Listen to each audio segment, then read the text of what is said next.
In this video, I'll guide you through how to draw a line and turn it into a styled arrow in your design software.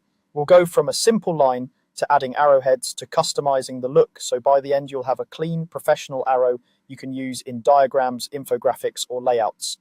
Let's start with the very basics, drawing the line itself. First, locate the line tool in your tools panel, depending on your workspace. This panel is usually on the left side of the screen. If you see a rectangle or shape tool instead, click and hold on that icon to reveal more tools, then select the line tool from that list. Once the line tool is active, move your cursor onto the artboard or document area. To draw your line, click where you want the line to begin, then drag your mouse to where you want it to end. When you release the mouse, you'll see a simple line appear between those 2 points. If you want your line to be perfectly straight, either horizontal, vertical, or a 45-degree angle, hold down the Shift key while you drag.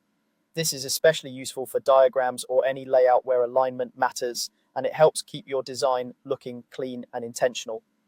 Now that you've got your line on the canvas, the next step is to open the stroke panel so you can control how that line looks. Go up to the top menu bar, click on Window, and then choose Stroke from the drop-down menu. If you don't see it at first, check the list carefully as it can be mixed in with other panels.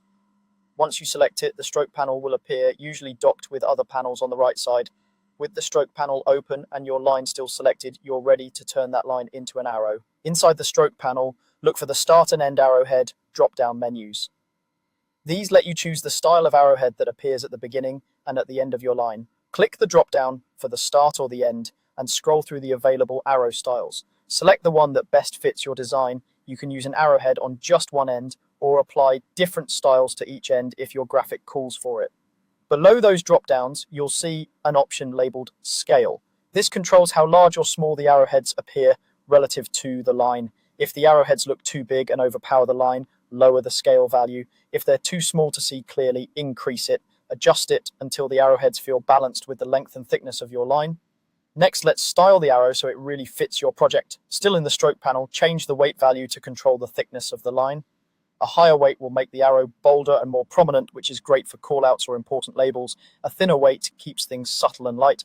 Finally, change the color of your arrow using the swatches panel. Select your line, open the swatches panel, and click on the color you want. The entire arrow, including the arrowheads, will update to that color, giving you a finished, polished arrow ready to use in